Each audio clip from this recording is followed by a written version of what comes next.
السلام علیکم دوستوں، تو کیا حال ہے آپ سب کی؟ امید کرتا ہوں کہ آپ لوگ خیریت سے ہوں گے۔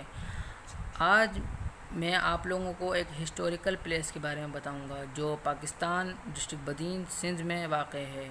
یہ ہسٹوریکل پلیس یہ کوٹ بستی 2011 میں ڈسکور ہوئی تھی۔ یہ قدیمی جگہ حیدرآباد سے 60 کلومیٹر دور ہے اور گلاب لغاری کے پاس میں ہے، اور اس کو اگم کوٹ کے نام سے جانا جاتا ہے۔ 2011 کے سیلاب کی وجہ سے انسانوں کی ہڈیاں قبروں سے باہر نکل کر آ گئی تھیں، جو کہ کئی سینچریز سے دفن تھیں۔ لوگ بتاتے ہیں کہ اس گاؤں کے اوپر حملہ ہوا تھا اور یہاں کے لوگ سروائیو نہیں کر پائے تھے اور یہ گاؤں ختم ہو گیا تھا۔ اس گاؤں کے جو گھر وغیرہ ہیں ان کی حالت بھی بڑی خستہ ہے، اور وہاں سے اینٹیں گرتی ہی رہتی ہیں، کیونکہ وہاں کے پتھروں سے اور اینٹوں سے معلوم ہوتا ہے کہ اس گاؤں کو آگ لگائی گئی تھی۔ اور اس گاؤں کی خوبصورتی بھی آہستہ آہستہ ختم ہو رہی ہے، کیونکہ کوئی سیاحوں کو روکنے والا نہیں ہے۔ سیاح آتے ہیں اور یہاں گندگی مچا کر یہاں کی خوبصورتی تباہ کر لیتے ہیں۔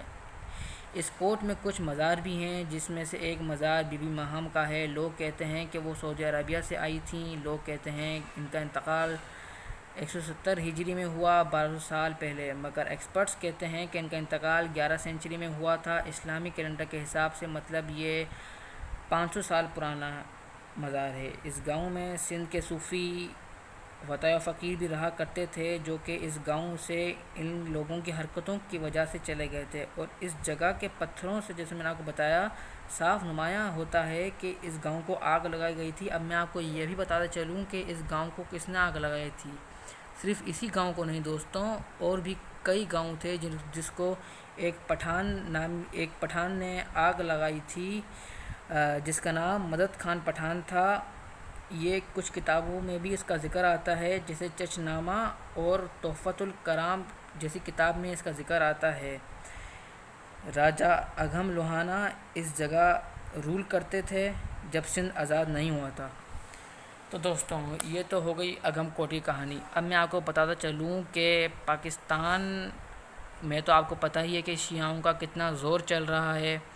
تو آج کل بی بی ماہم کی قبر کی وجہ سے اس قبر کے آس پاس کی جتنی بھی قبریں ہیں ان سب قبروں کو یہ لوگ لیول میں کرنا چاہتے ہیں، تاکہ وہاں پہ ایک اور مزار بنایا جائے، تاکہ سیاح وہاں پر آئیں اور لطف اندوز ہوں اور ان کی قبروں میں جائیں اور اپنا مذہب دوسروں کے سامنے پیش کریں۔ تو دوستوں، جیسا کہ آپ لوگوں کو پتہ ہے کہ ہم لوگ ان لوگوں کو روک نہیں سکتے، کیونکہ آج کل پاکستان کے انتہائی اچھے خاصے درجوں میں بیٹھے ہوئے سیٹوں میں لوگ یا تو بریلوی ہیں یا تو شیعہ ہیں۔ اگر وہ بریلوی ہیں تو وہ لوگ بھی شیعوں کی پیروی کرنے سے گریز نہیں کرتے۔ تو کچھ لوگوں نے اجازت دے دی ہے، لیکن کل ہمارے گاؤں میں ریلی نکلی تھی اور ہڑتال ہوئی تھی، اس وجہ سے اب یہ ہمارا کام ہے کہ ہم قبروں کی توہین کرنے سے روکیں۔ اللہ آپ سب کا اور ہمارا حامی و ناصر۔